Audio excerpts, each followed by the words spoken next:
Dalam nama Bapa dan Putra dan Roh Kudus. Amin. Allah Bapa yang Maha Pengasih, kami kembali ke hadapan-Mu untuk mengucap syukur atas cinta-Mu yang berkelimpahan dan tiada berkesudahan. Bantulah kami untuk senantiasa mampu menemukan butir-butir kasih dalam setiap pengalaman hidup kami. Bukalah pintu hati kami dan pikiran kami dalam mendengar dan merenungkan sabda-Mu hari ini. Semoga kami dapat menemukan cinta-Mu melalui sabda dan renungan yang akan kami dengarkan ini. Engkau kami muliakan, kini dan sepanjang masa. Amin.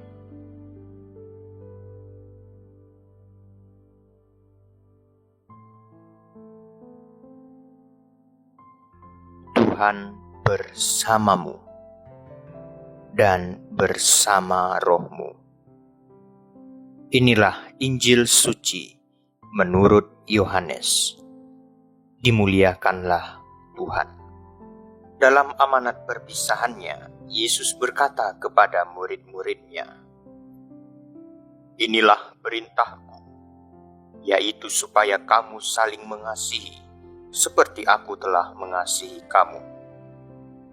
Tidak ada kasih yang lebih besar daripada kasih seorang yang memberikan nyawanya untuk sahabat-sahabatnya.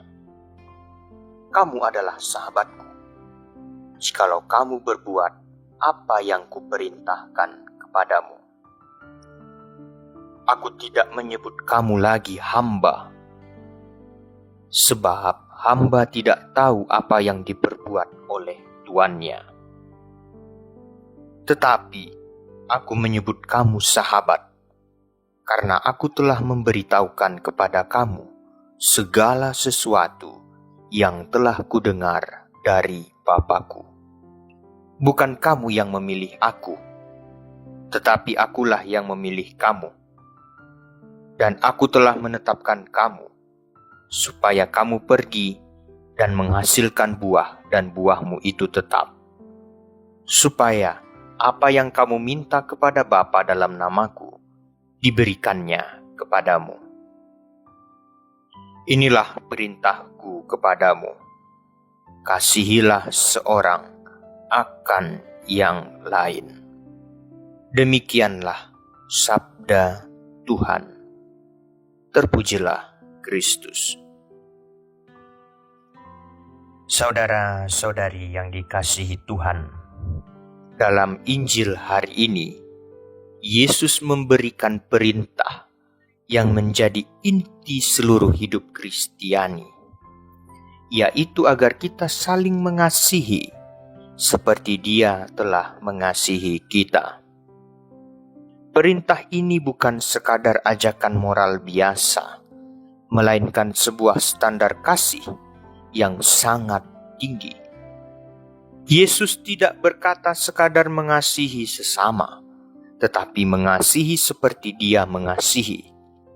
Artinya, ukuran kasih kita bukan lagi diri sendiri, melainkan Kristus sendiri. Kasih Yesus bukanlah kasih yang setengah-setengah. Ia menegaskan bahwa tidak ada kasih yang lebih besar daripada kasih seorang yang memberikan nyawanya bagi sahabat-sahabatnya. Ini bukan hanya kata-kata, tetapi kenyataan yang akan Ia genapi di kayu salib. Kasih Yesus adalah kasih yang total, rela berkorban, dan tidak mencari keuntungan diri. Kasih seperti inilah yang menjadi dasar dan arah hidup setiap muridnya. Yesus juga mengatakan bahwa kita bukan lagi hamba tetapi sahabat. Seorang hamba tidak tahu apa yang diperbuat tuannya, tetapi seorang sahabat diajak masuk dalam relasi yang lebih dalam. Yesus membuka hatinya kepada kita, menyatakan kehendak Bapa, dan mengundang kita untuk hidup dalam keakraban dengannya. Ini adalah anugerah besar. Kita dipanggil bukan hanya untuk taat, tetapi untuk berelasi, untuk mengenal dan dikenal oleh Tuhan. Namun persahabatan dengan Kristus tidak berhenti pada perasaan atau kedekatan batin. Yesus menegaskan bahwa sahabat-sahabatnya adalah mereka yang melakukan perintahnya. Artinya, kasih kepada Kristus harus terwujud dalam ketaatan dan tindakan yang nyata. Kita tidak bisa mengaku mengasihi Tuhan jika hidup kita tidak mencerminkan kasih itu dalam relasi dengan sesama. Yang lebih jauh lagi, Yesus menegaskan bahwa kitalah yang dipilih oleh-Nya. Bukan kita yang memilih Dia terlebih dahulu, tetapi Dia yang memilih kita dan menetapkan kita untuk pergi dan menghasilkan buah.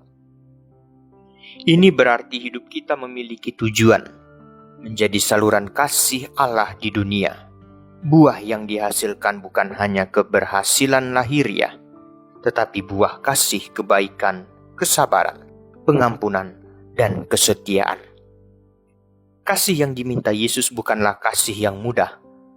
Dalam kenyataan hidup, kita sering berhadapan dengan orang yang sulit, situasi yang melukai, atau pengalaman yang membuat kita enggan untuk mengasihi.